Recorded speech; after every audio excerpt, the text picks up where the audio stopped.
નમસ્કાર મિત્રો, ઘણા લોકોને ભોજન સાથે આથેલા લીંબુ ખાવા ખૂબ જ ગમે છે, પરંતુ શું તમે જાણો છો કે આથેલા લીંબુ માત્ર સ્વાદ જ નથી વધારતા, તેના કેટલાક ફાયદા પણ છે.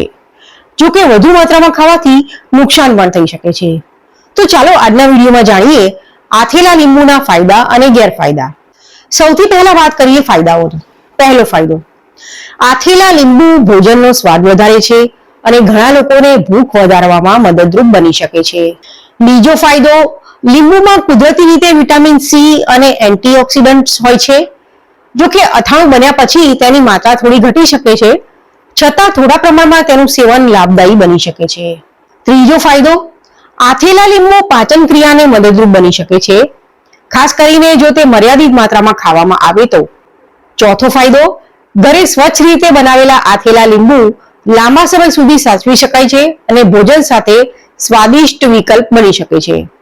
હવે જાણીએ તેના ગેરફાયદા. પહેલું નુકસાન, આથેલા લીંબુમાં સામાન્ય રીતે મીઠું વધારે હોય છે, તેથી હાઈ બ્લડ પ્રેશર ધરાવતા લોકોએ તેનું સેવન મર્યાદિત રાખવું જોઈએ. બીજું નુકસાન, વધુ પ્રમાણમાં ખાવાથી એસિડિટી, પેટમાં બળતરા અથવા અપચો થઈ શકે છે.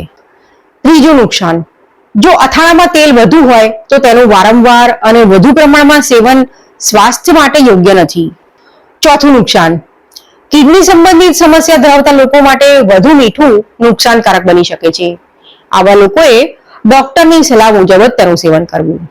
પાંચમું નુકસાન, લીંબુની ખટાશ અને વધુ પડતું સેવન દાંતના ઇનેમલ પર પણ અસર કરી શકે છે.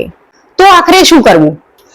જો તમે સ્વસ્થ હોવ તો ઘરે બનાવેલા આથેલા લીંબુ ભોજન સાથે ઓછી માત્રામાં ખાઈ શકો છો, પરંતુ જો તમને હાઈ બ્લડ પ્રેશર, કિડનીની સમસ્યા, ગંભીર એસિડિટી અથવા ડોક્ટરે નમક ઓછું લેવાનું કહ્યું હોય તો તેનું સેવન સાવધાનીપૂર્વક કરવું જોઈએ.